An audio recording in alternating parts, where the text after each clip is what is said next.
The webinar start.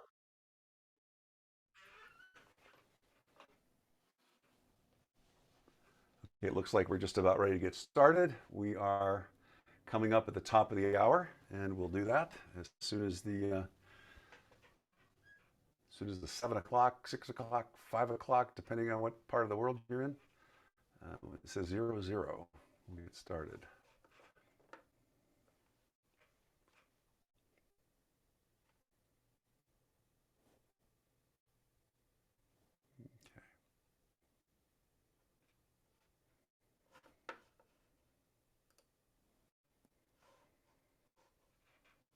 Howdy, Leonard. Are you seeing the presentation?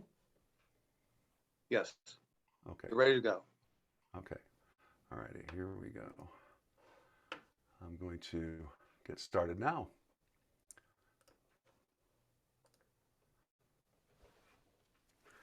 Welcome, and thank you for taking a couple of minutes the next hour to join us for Finances Are Not a Deal Breaker, 5 strategies that make college happen for your kids. I just want to quickly share something with you. Yesterday I was driving back from my daughter's house in California. I live in Idaho, and I was with my wife and her mom, and we were listening to some news stories, and one of the things that came up was how inflation is impacting everybody.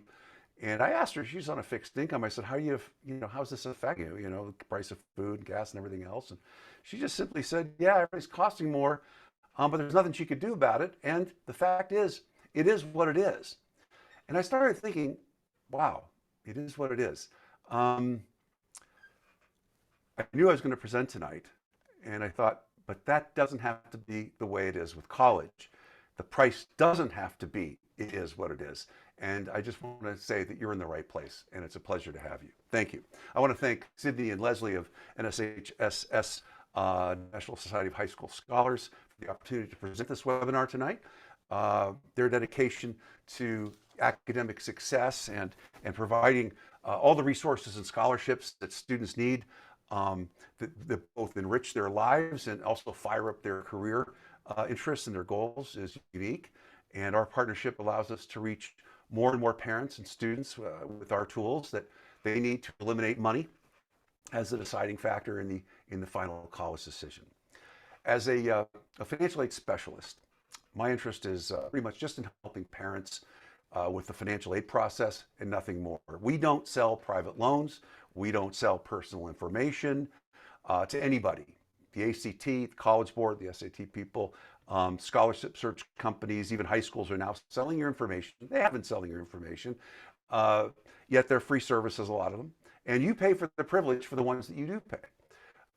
Like NSHSS, we charge a small membership fee to do right by our members.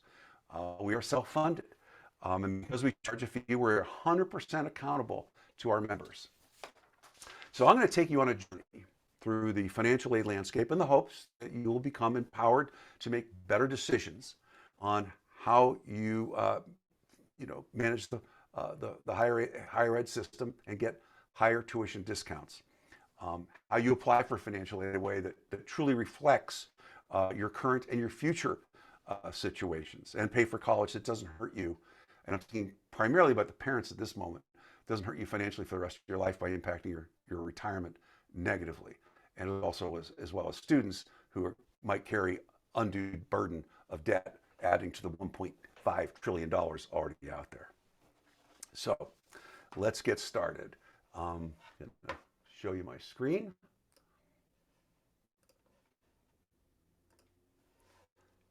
And let's talk about the agenda we have going on tonight. Okay. All right. The college list.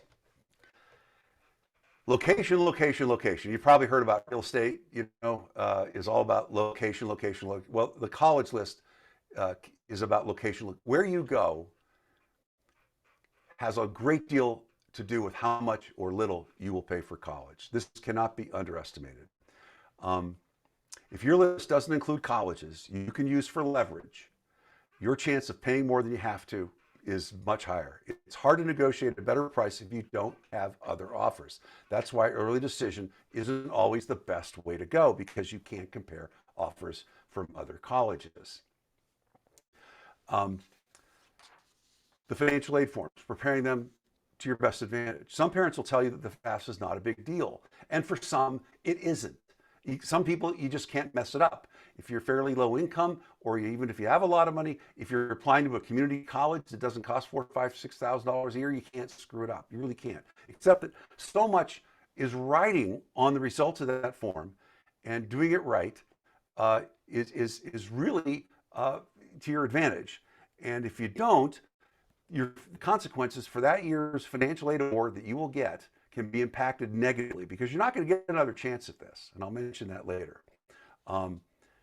Colleges and universities, even in the future, are going to want more and more information from you as they shrink the number of questions on the FAFSA. That's going to be changing. But they're going to want this other form, which is used for about 200 schools, called the CSS Profile. That's actually the worst financial aid form ever invented. Now, financial aid evaluations is analyzing the offers the student received by determining if your student was fairly awarded or not. Leveraging and negotiation fall in this category. So you look at the award letter and you see what's left for you to pay. Few award letters are alike, so they can be pretty confusing. This is not an official price because you're going to get the actual bill in July, and the amount you owe will change a bit. It's unfortunate that not all there's not a standard. Some will just have a list. I'm going to show you what that looks like.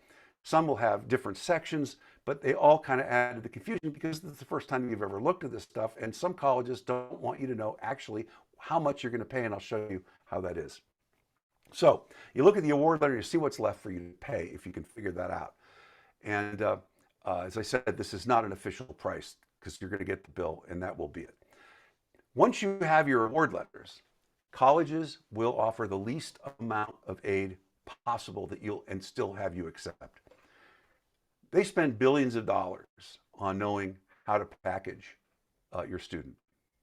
And I'm saying your student because I know I thought this is mostly parents, but apparently we have a number of students on this call. But they spend billions of dollars knowing how to package your student. And it's all done by computer. Now, most of us really aren't skilled negotiators, and FAFSA CSS cuts right through that and makes it incredibly easy to get the colleges to sweeten the pot. Having your child's aid package increase by even as little as $3,000, and I'm being conservative here, amounts to over $12,000 over 4 years. Writing effective need-based appeals. Now, if your financial situation has recently changed, after you've submitted your forms, or you still haven't filed your forms yet, and you're going to need to make a need-based appeal letter. Now, this is not the same as negotiating because it has to do with how your new financial circumstances impact the information you've already submitted or will provide. Then there's the best way to pay for college. How are you going to pay the bill? There's paying out of income, college savings plans, home equity loans, grandparents, family members, anybody who may want to help you out, outside scholarships. And then there are the loans. Loans fund what's left after aid or your contribution or other resources. If you still have to pay, a lot of parents will turn to loans. I wanted to quickly say, why should you listen to somebody like me? Well, I want to respect your time, and because the mind can only absorb what the backside can endure, I'm going to limit the amount of facts, figures, and jargon to only what I think you really need to know tonight. So here are some pertinent facts as to why you might listen to somebody like me. I've been a financial aid guy, as I said, for about 25 years. Like the farmer's insurance guy on TV, we know a thing or two because we've seen a thing or two. And that's 100% true. I have been called by others, I don't call myself this, a financial aid advisor to a financial aid advisor. One aspect I am particularly pleased with is how I've assisted parents with their appeals for more financial aid, help them negotiate for more money to get the lowest price possible. Now, I've either worked with or been responsible for managing the financial aid process for over 104,000 families. My company licenses the professional version of FAFSA CSS, which is called FAFSA Soft.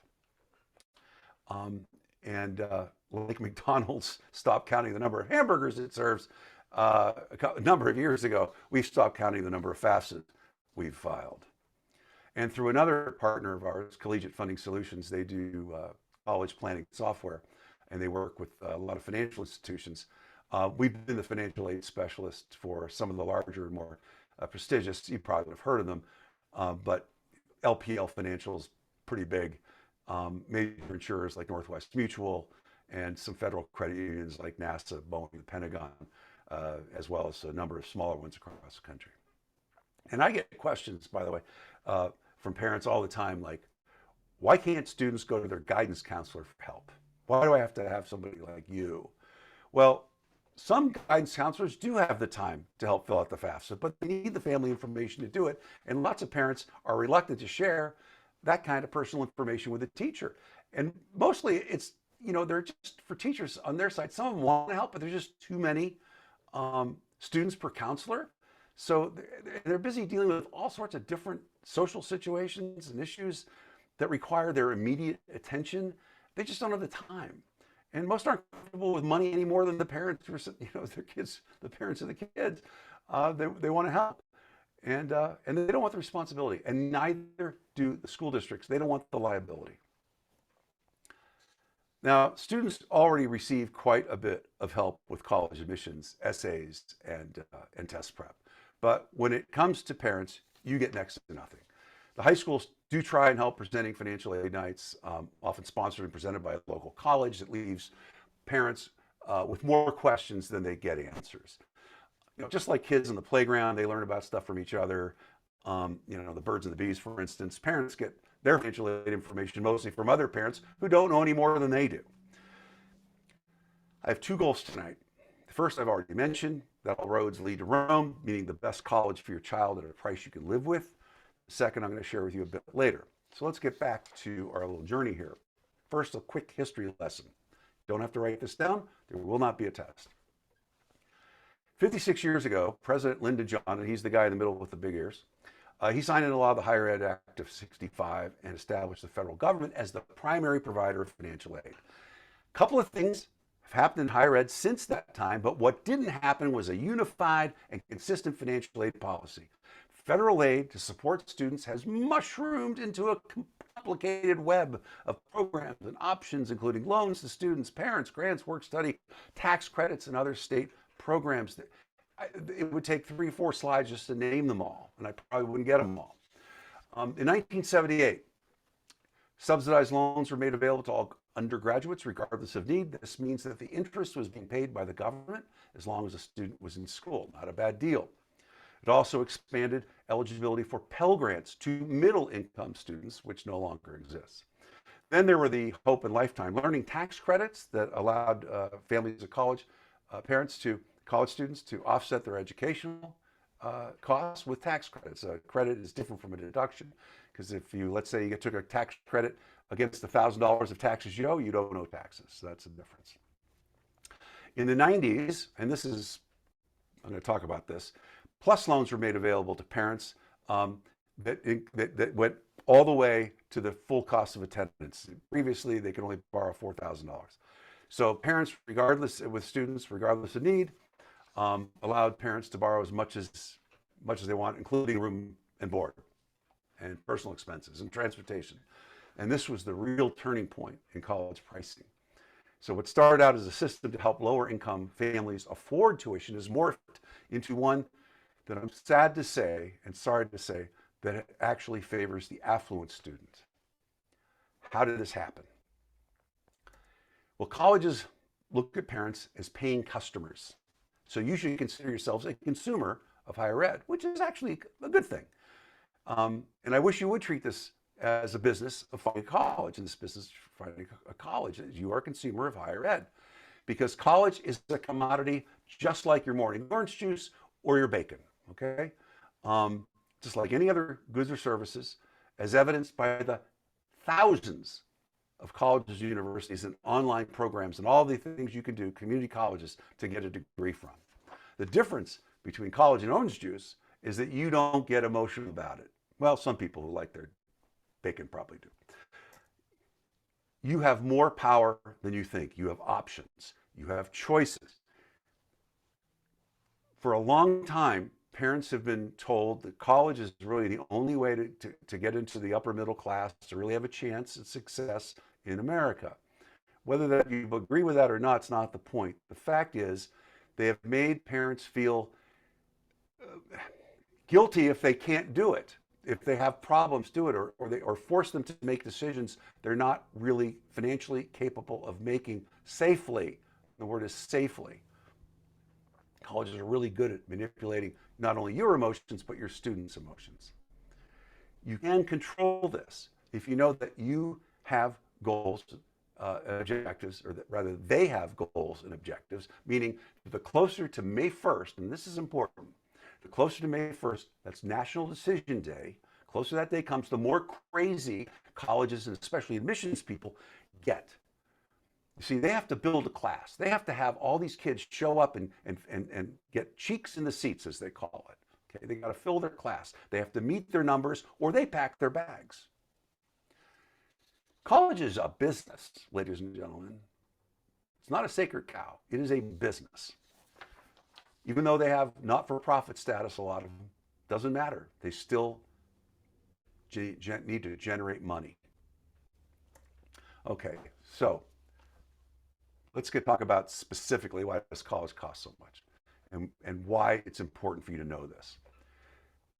Since 1980, college costs have gone up 1,200%. Crazy, right? Consumer price index for all items rose a fifth of that. It's pretty incredible.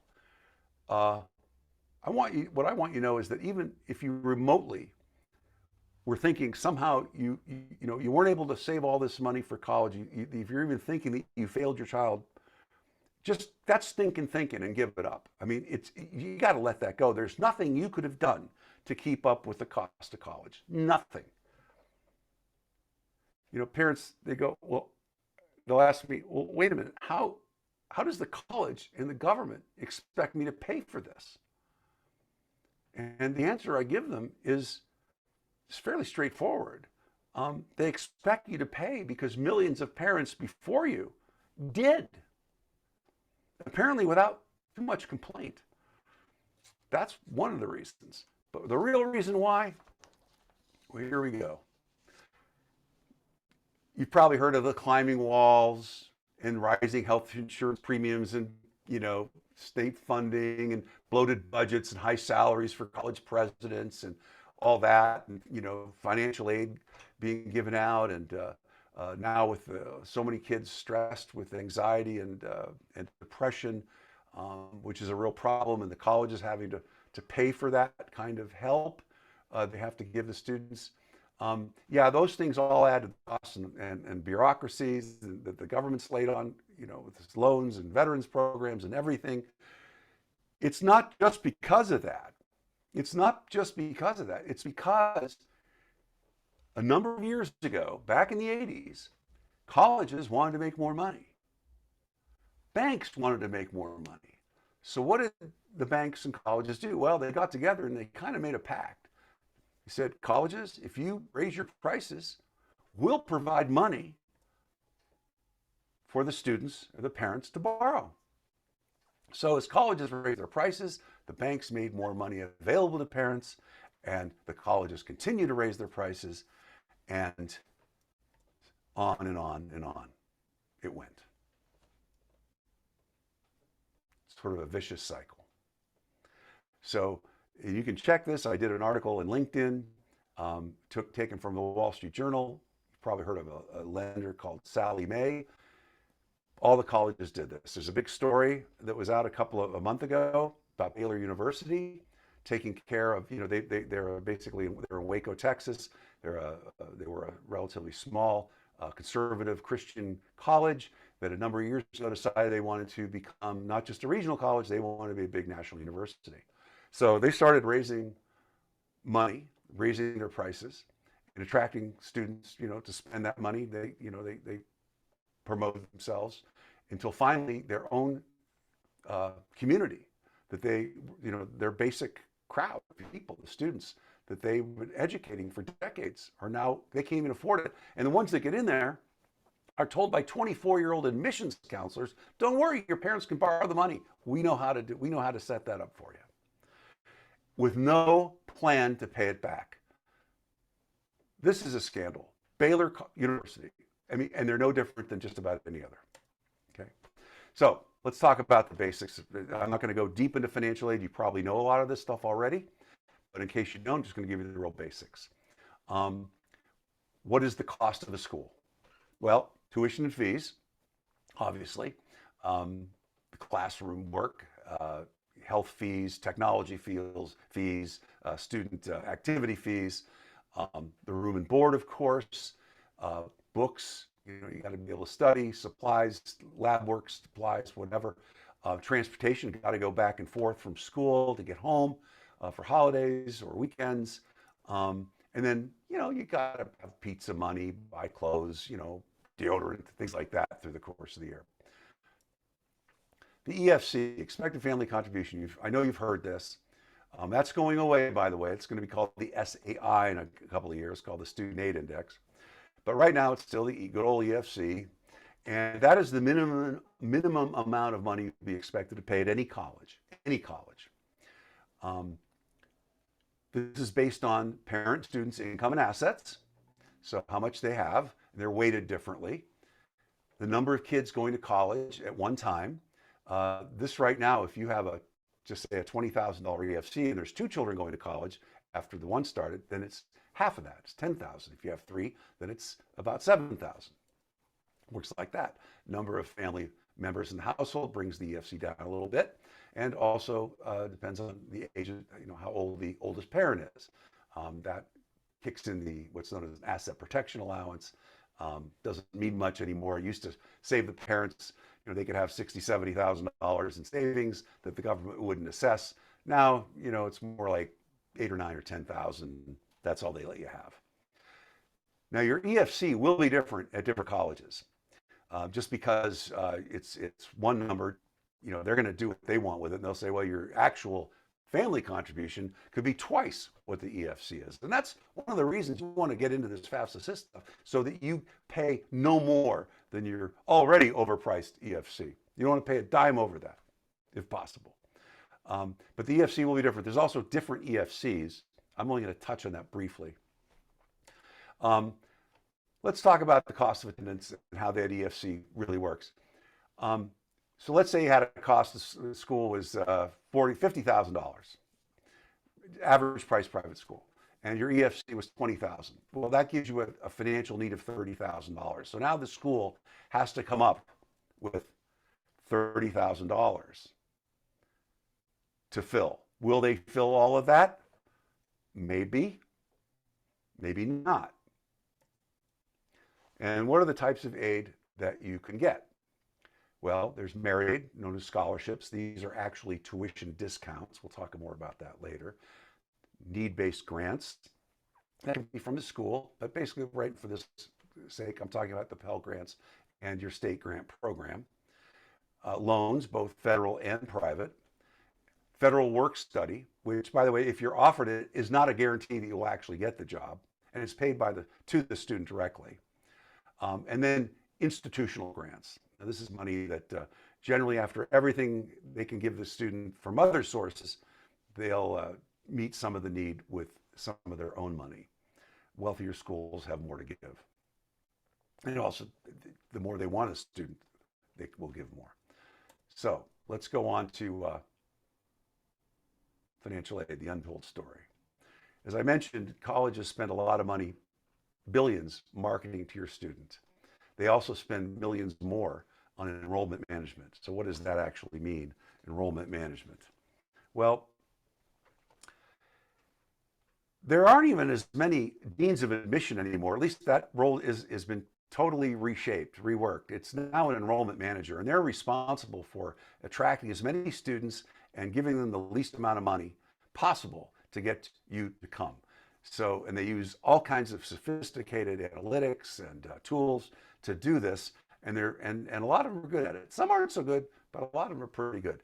But they're spending billions of dollars marketing to you and pressuring you to actually, feel like you've got to apply to their school. Now, if you get a brochure in the mail, I'd like you to do this, the students who are listening, you've probably got some college brochures hanging about. If you were to take a piece of paper over the name of each school on those brochures and marketing brochures, those packets, would you be able to tell what kind of school it is after you've covered their name? They all look the same.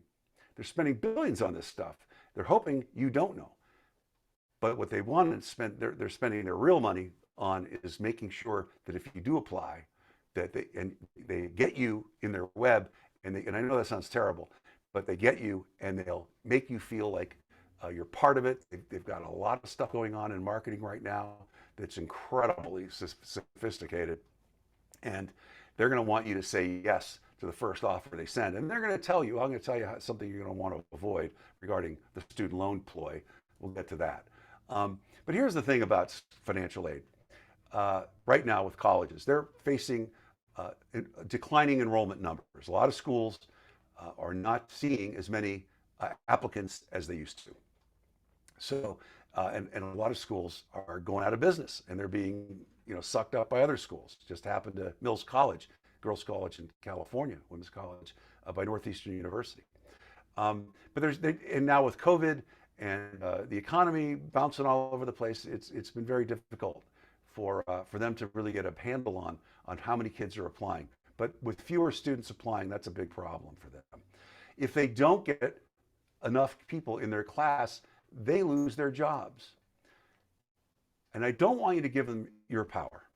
Your power meaning you have the ability to reason, to research, to use certain techniques that they count on you just by the power of how great they are and what a great fit you'd be and what an asset to our community you'd be, that they want to bring you in.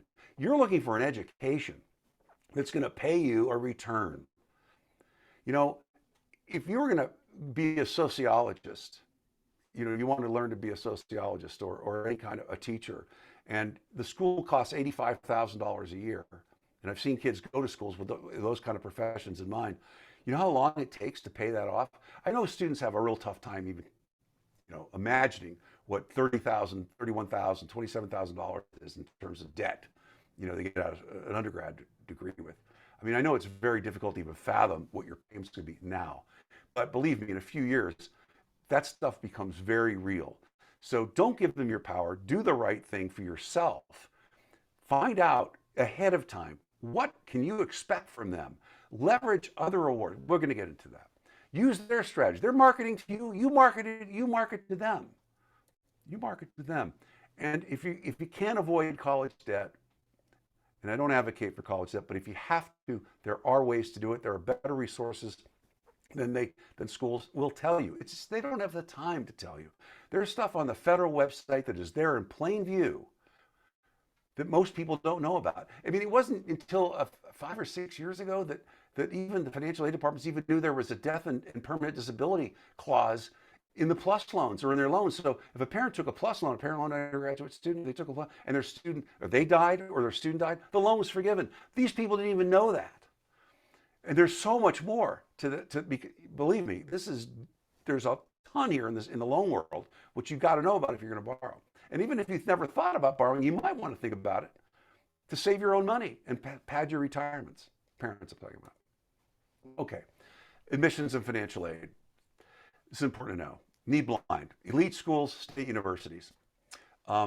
This is where the admissions department and financial aid, they're totally separate. Harvard has their own financial aid side and they have their own admission side. They don't meet until you're admitted. And then financial aid says, here's the package, because they already have your paperwork, and they say, okay, out it goes. But this is only for need-based money for those kinds of schools typically. And there's only about 25 private schools that are completely need blind. Those are the elites and, as I said, the state universities. There's colleges, a lot of private schools are need aware. They will consider your finances. They will consider whether or not you are a good student for them, or in other words, there was comparing two students, and one's going to require a lot of money, and one's not going to require any money, and they're going to go, okay, you're a better student, so we'll just take you. They won't give you anything, but they'll take you. But if there's another case, you have two students and one parent has a lot of money and the other one doesn't, they're going to take the one that has the money. It's cheaper for them. It's business. That's where affluence helps the marginal student. It's unfair. And you've got to be strategic and apply to a number of schools. I'm going to talk about the number of schools in a moment. Not all colleges are financially equal. They are not. Don't expect them to be. Some are going to meet a high percentage of your need. You know, if you have a need of 30,000, some will meet that 30,000. Most won't. The elites don't offer merit scholarships because everybody is a scholar. You know, everybody's got 4.0 and 1,500 test scores, right? Or 34, 35, 36 ACT scores. So that they can't determine that. Plus, they have so many kids applying, they don't have to offer an incentive to get kids to apply there or to go there. People will find a way to pay no matter what. Public universities really don't offer much money at all. The merit money they do for top students amounts to $2,500, $3,500 tops, with a little bit of grant aid thrown in. Merit aid is primarily used as an incentive, to attract the students they want. And just because you're eligible for aid, I don't care what your FAFSA says or your profile says, it doesn't mean you're going to get any. And if there is any remaining need, the school will offer grants if they want to. The exception to this is public universities do spend a lot of money on non-need-based aid on wealthy out-of-state students because they get more money and they're willing to give a discount to students, like in Ohio or in Rochester, in Rhode Island or Alabama. You may have heard this, and I want to make sure we're not going to get too pressed for time here. Private schools can cost less than a public school. They have to compete with lower priced state schools, and they have to compete for the same students. They also have more money. They don't have to rely on the government so much, the state. They have their own endowments, and they can do what they want with it. Their gold, their rules. So let's take a look at a public university. It's the SUNY Buffalo, upstate New York. This is 2020 prices. Public university, $28,000 and change. We're looking at a $16,000 EFC. You can see that in red. The eligibility for financial aid is $12,329. First thing they're going to do is put a loan out there, which gives you an unmet need of $6,829. For most students, that's all you will see at that level of EFC level. That means you're going to take that $16,000, add it to your gap, the unmet need, that's known as your gap, and your total cost to the parent is going to be $22,829. Now let's take a look at the same student going to a school like Colgate. $75,000, $16,000 EFC, eligibility for $59,000 of aid. They get the aid. Their unmet need is less, is negative $2,000. The parents are only responsible for the original $16,000. That's over $6,800 per year less than the public school. Private schools can often be, so don't say no to an out-of-state private school. You cheat yourself. Now, looking at the college list, going back there, because this is really important. Your college capital really is your GPA, your transcript, if you didn't take tests. And I gotta be honest with you, to get the edge at some of the better schools, you have to take the test and you have to find a way to do well. If you don't, you know, and there's still test optional, fine, but know that it can hurt your chances not only of admission, but also in the financial aid department. Find generous colleges matching your profile. FAFSA Assist makes this very easy for you. It's all been done for you. You'll find out what the tuition discounts are. If you're in the top 20%, you will be treated favorably. And geography can matter a lot. Then location, location, location. If you're in Connecticut and you apply to a school in Idaho, hey, they don't have any kids from Connecticut. They may offer you a lot of money. I had a student get $25,000 from Irvine, California. She went to Allegheny College in Northwest Pennsylvania. She didn't really have very good grades. Her test scores were pretty good, but they didn't have anybody from California. Colleges like to say, hey, I've got a kid from this far away that are coming, and they can attract other kids from other. Colleges love to be able to say we've got kids from all 50 states. And then when you apply to a lot of these schools. Even if you don't have any intention of going there, you can use them for leverage. Leverage, leverage, leverage. You don't buy a car and try to get a deal without going to another couple of dealerships. And when it comes to price, the choice of college is everything. It really, really is. Now, most private colleges discount. Unfortunately, colleges are, like I said, they're a business. They're looking for affluent high school students. They're in demand. So when you're applying, if you're not an affluent high school student, like most people aren't, because there's only so many of them, you have to apply to many schools that would be looking for somebody like you, which means you have to do your own marketing. Everybody wants a deal, even the wealthy people. I mean, I have somebody, I'm talking to a parent half the time, they make $1 million a year. I'm not telling them to brag. I think they're in, why should they even wanting to do it? But they're going to do it because they want to show the school. They're from Grand Island, New York. Not a great community. It's obviously not an affluent place. They make a lot of money, but they want to show the school what they have so they can, get a deal. Discounting. Now, if you don't get at least a 35% tuition discount, and a tuition discount is the free money the college gives you divided into the tuition fees number. If it's not 35%, they're not trying that hard, and you can go after them for more money. And if they say, oh, well, okay, they didn't want you enough, I'm sure there's other schools you applied to that will give you at least 50%. When you're applying for schools, you want to see what the yield is. How many kids actually go to the number of seats that they admitted, the other students admitted. So if they had 100 students that they admitted, how many actually showed up? At Harvard, it's like 60, 70, 80%, 80 students. If you're looking at a yield of 16%, 16 students, let's talk percentages. 16, 20, 23, 25, 28%. Anything below 28%, that's a leverage point. And for parents who are doing financial planning, and this is, Collegiate Funding Solutions, the one I do for the banks, the credit unions, the fact is that all that planning in the world just does not get you the best price. The best price is the student and the right college. So quickly, got a couple of forms to get through. I'm going to try and get done as quickly as I can. As the FAFSA. You fill this out for federal and state grants, loans, state grants, state loans, institutional money, and work study. The profile, probably heard of this. 200 schools use it. The more selective schools do. This is primarily because they have a lot of their own money and they want to be equitable about it. So they ask a lot more information about you. They consider your parents' retirement assets, business assets, and income. They, if your parents are divorced, they're going to look at that non-custodial parent and the step parents, and even the parent the parent you live with, if they've remarried, that person.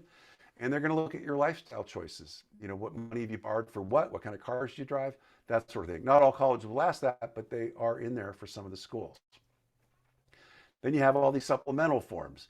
Colleges have their own forms, verification forms. Government says you got to verify so many kids.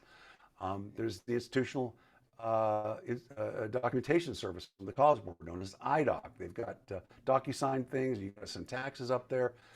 Sometimes you got to send tax returns in.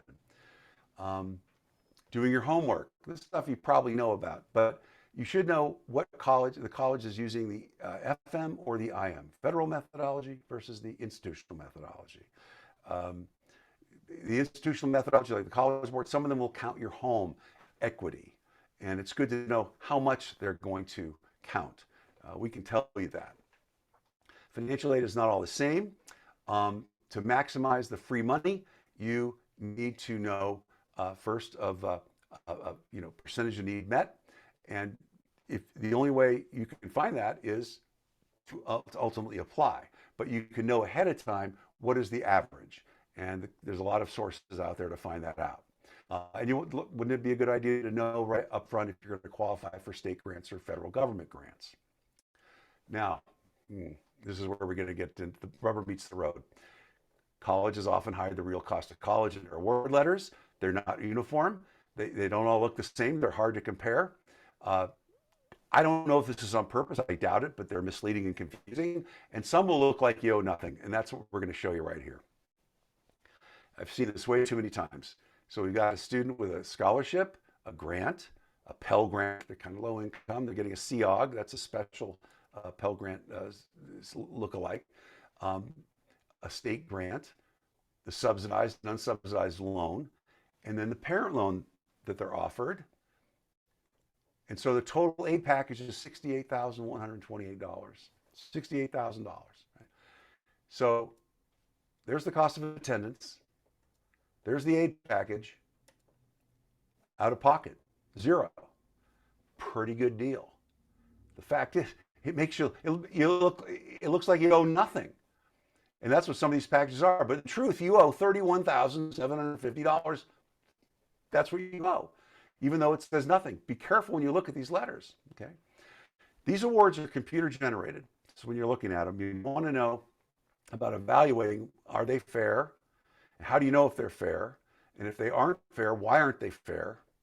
And you can often tell by comparing with other similar colleges with similar students, College Capital, EFC. There are some websites out there like Tuition Fit, and also on our site, FAFSA Assist has that information. When it comes to negotiating award package, let me tell you, be afraid to ask. If you don't ask, you will get. You won't lose any aid from what they already gave you by asking, and that's an urban legend. Another urban legend is if you ask, the admission offer will be rescinded somehow. That doesn't happen. I don't know how that stuff gets started. The worst they can say to you is no. You do it right, and the chance of them saying yes is much greater. Have a three-step strategy. Know how to handle. How you're going to email them, you're going to call them, you're going to send your other award letters. Know what you're going to do. When do you do it? Timing can be everything. Sometimes you don't have to do anything. You just sit and wait. Maybe something will happen. For this negotiating the awards, got to be in the student's voice, not we, not meaning mom or dad and the student. It's the student's voice. It's I in this case. It's the student's voice that communicates with the school. And don't give up after the first try. Go to your second, your third try. You can increase your aid award up to $18,000 a year. It happen more times than not. Financial aid appeals, they're a different approach. It's basically on your finances and what's happened in your family. Timing is a little different. You might want to apply, send that appeal before you're admitted, after your forms are done, or you can wait until after you get the award letter. I'm kind of torn between. It just depends on the situation and the kind of school it is. The parents do this. This is not a we. This is the parents that do this. This is not something a student would do. Each college has their own procedures. Some will want a standard form. Some will just send an email and you write a letter. You find out. The website will tell you how to do it. In the appeal, no more than 1.5 pages. No more than that. The rest is the proper amount of documentation, just to the point you're addressing. And this is what you're going to tell them. 4 things. What happened? What caused the situation? What does it mean to you? And how you're going to be able to deal with college or not be able to deal with college? What are you doing to help yourself? And what is it you want? What's it going to take for your student to go to that school? Funding the shortfall. Income, savings, gifts, outside scholarships. All great. This is the shortfall. And I would also include the EFC as well. But typically the shortfall, and that means after the free money, everything else is shortfalls as far as I'm concerned. So if you have a bill that's $40,000, it's up to you. How are you going to pay it? Loans. I don't advocate going into debt, as I said, but if you need to borrow, there are ways to do it. And I was on the phone with a parent the other day. They said, oh gosh, I was told never to take a PLUS loan or a federal loan. I said, I don't know who told you that, but that is absolutely not true. I've been doing this 25 years. I took out PLUS loans for my kids because I knew how to use them. Now, I was going to mention this really quickly. Student loans. Okay, so you get your package, comes in late February, March, you get all these letters in, and then the school starts peppering you with letters and emails saying, hey, better apply for your student loan now. You don't have to, that is just to get them to you to assign the loan and make you a decision before you're ready. You can get a student loan, a Stafford loan, direct unsubsidized or subsidized loan at any time during the school year. You don't have to do it on their timetable. You do it when you want to do it. If you take an unsubsidized, this is a tip. If your student does take an unsubsidized loan out, pay the interest every few months. That way, at the end of the year, it won't get added back into the principal, and you'll be paying interest on interest. Just something you should take care of. Undergraduate private loans, last resort. That's all I'm going to say about that. Last resort. Although private loans can be a good option for doctors after they've graduated med school. The shortfall plus loans has a lot of benefits. And again, you can borrow anytime during the year, and they have lots of repayment options. And you can actually position yourself for forgiveness, whether in 10 or 20 years. So you could even say, a family could say, well, we owe $130,000, $140,000 for all our kids. And there's a couple techniques you use, and now you're paying $300 a month for 10 years, and that's it. The rest is forgiven. You pay $30,000, $40,000, the other with the interest, another $120,000, $30,000 forgiven. Goodbye, done. So you can definitely, there's a lot of things you can do. The bill's going to come. I know the reason I mention this is because the bill's going to come. You're going to see all the charges and credits. You're not going to know what the heck they are. Be prepared for that. But you're going to have to pay that bill prior to the student getting on campus or that day of. They offer all kinds of payment plans. Typically, they're 8, 9, and 10 months, equal payments. If you're going to have grandparents kick in some money, have them pay the parent, give the parent the money, and you parents, you pay it. Otherwise, it could be considered a gift or resource, and you could lose aid. What's next? This isn't just about filing the FAFSA. There's plenty of time still, if you're a senior, there's plenty of time to file leverage colleges. A lot of admissions deadlines don't even start until January 1st, and a lot even February 1st and March 1st. You have plenty of time to make FAFSA corrections if you think if you want to like reevaluate how you answer some of those questions. And there's ways in which you can evaluate and negotiate your aid award packages as it comes down to it. As well as the best ways to pay. So I suggest, because we have a wonderful program here, it's the TurboTax of financial aid, really, by subscribing, the system tracks your progress via videos, emails, texts. It always knows where you are. It'll save you time, money, a lot of effort, headache, and frustration. It's $149. I know that seems a bit, but our system is very complicated and needs constant updating. And there's ways around it, to fund that yourself. If you do sign up tonight, and we'll know, we'll give you a free year next year. And also, if you want to refer a couple of friends to the site, 2 friends that sign up, it'll pay for your membership. Okay. There's also a higher level of service that's more personal, and I only mention it because we do put it there for people who really just can't manage this on their own. So for a few people, it's better to have some professional help. That includes a private independent educational counselor, gives you a list, essay help and application review, leverage colleges, all the forms and everything's managed, all the tax stuff, directs all the negotiations and appeals, advise best pay, very personalized stuff, unlimited access. It's $2,000. You can't get that program unless you go through me, and I'm going to try to convince you to use the regular FAFSAs for $149. So I want you to apply, even if you won't go to that school. If you've done your homework and they give a lot of aid, I don't care if it's across the country. Apply. Don't express a whole lot of interest. Too much interest means, it's like you're giving the real estate agent some incentive to not get you a better price. They'll charge you more.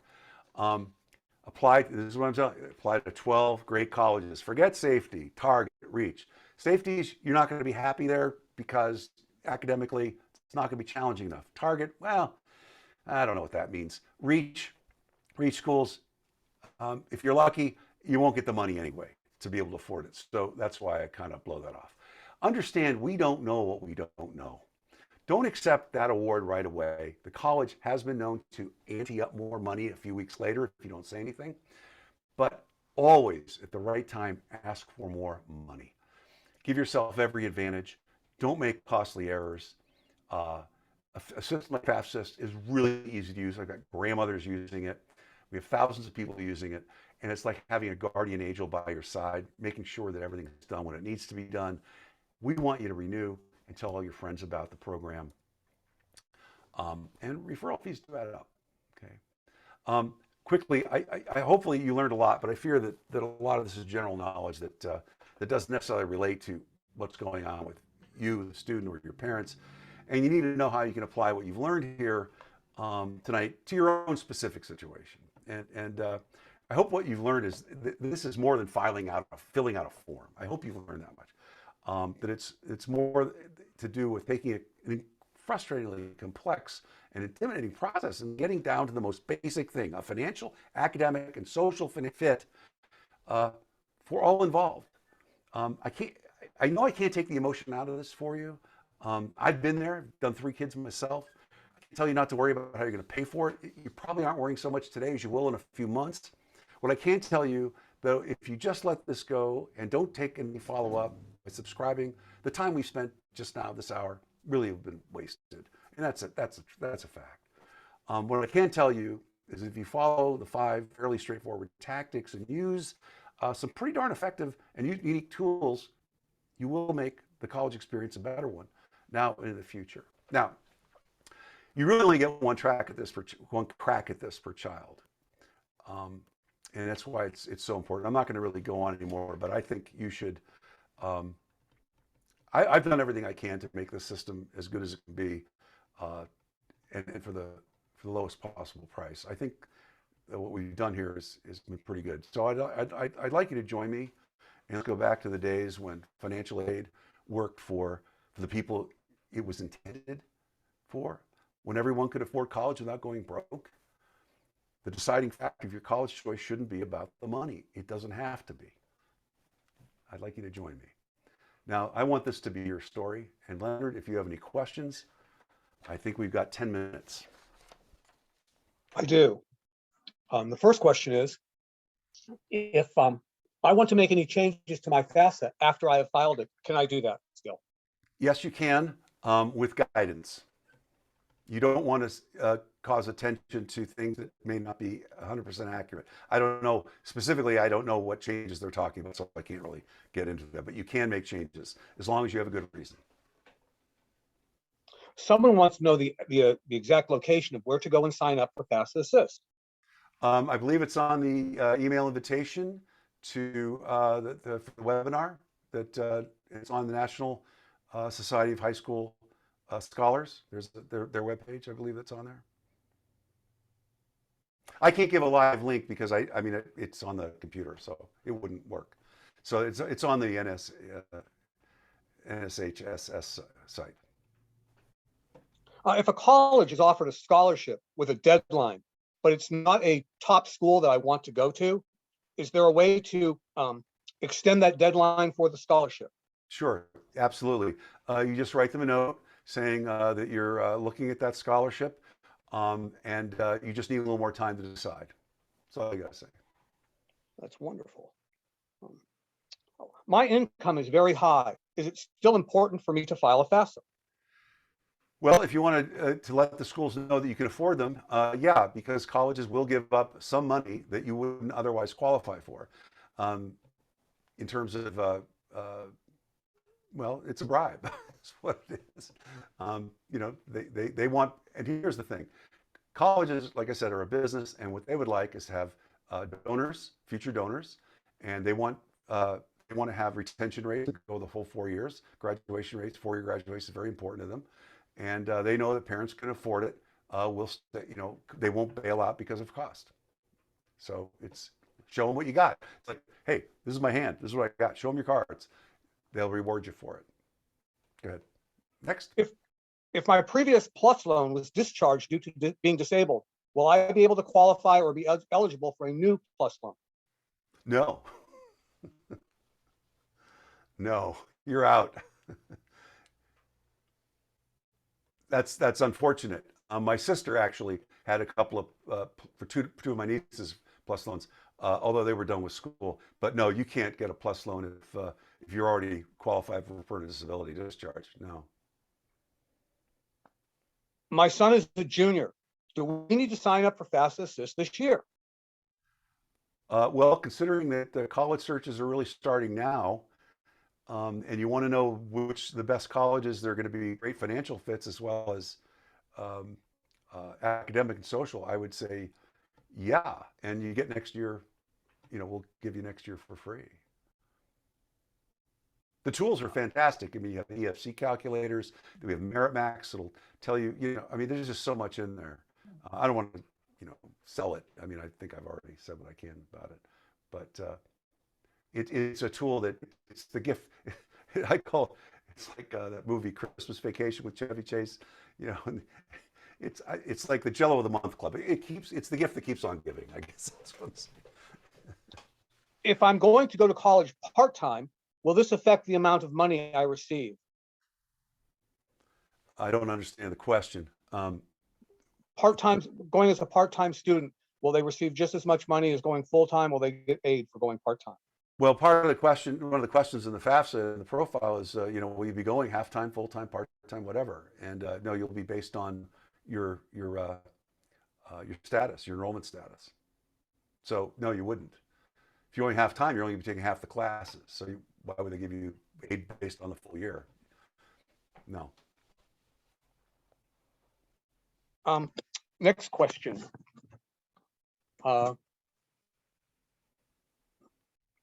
Plus loans. Can they be discharged? Well, there are a couple of outs. There's so many things about them. I'll give you the 30-second thing. One, they can be paid for in any number of ways. There's standard repayment, extended payment, graduated repayment. They can be consolidated. They can be double consolidated. They can qualify. If you do double consolidation, they can be discharged. That has nothing to do with death or permanent disability. You can get either a 10 or 20-year discharge. Although the 20-year at this point would have a tax bomb at the end of it, but not necessarily. That's today. So they can be forgiven if that's the question. Yes, they can be forgiven, not discharged in the sense that probably the person who wrote it. Is it savings or salaries that are primarily used to come up with the EFC? Income is the primary driver for parents. Okay. Are there any hidden scholarship opportunities on the FAFSA website that are guaranteed? There aren't any scholarships on the FAFSA website, and none of them are guaranteed. Even if there were, nobody can guarantee a scholarship in the sense that, if you're in Georgia and they have the Hope credit, Hope scholarship, there's certain programs, they guarantee you if you meet certain criteria, like Florida's got Bright Futures. But no, there's nothing on FAFSA that I'm aware of that you can go and get a guaranteed scholarship. That'd be like, they're not in that business, no. Are there any steps I can take now to lower my EFC? Well, the answer to that is yes. What steps, without knowing your situation, I couldn't answer. Correct. If a student goes to a community college first before they transfer, should they apply for FAFSA before they transfer, or when do they apply for the FAFSA? When they're going to a community college and want to transfer schools? Well, I would I'd file the FAFSA for the community college anyway, and then when they're starting to apply to transfer, you apply and send the FAFSA to those schools when you're transferring. You can send the FAFSA to as many schools as you want. There's no really limit. Is tax-free disability income considered as income? It's a good one. Well, I'm going to put it this way, as judiciously as I can. If I had a client, in fact I did have a client who was a fireman, retired, disabled, was getting a tax-free pension, and I didn't know that initially. First year, this kid went to Cornell. I didn't know about it till the second year, and he told me he had it, and it wasn't on his tax return; it's untaxed income. So I didn't do anything about it. A year later, third year, the accountant put it on there, and he lost all his aid. I'll just put it this way: there's no way, if it doesn't go to the IRS as untaxed income, there's no paper trail for it as far as the IRS is concerned, unless you put it on your tax return. If you don't, then it doesn't exist. So there's your, that's. every year. Is FAFSA required to be filed each year? Well, I believe in Illinois and Louisiana, and is it Texas, another state? Yeah, you have to file. Well, at least initially you do. If you're getting aid and you want loans and stuff, yeah, you have to file it every year. It's a renewing form. Yeah.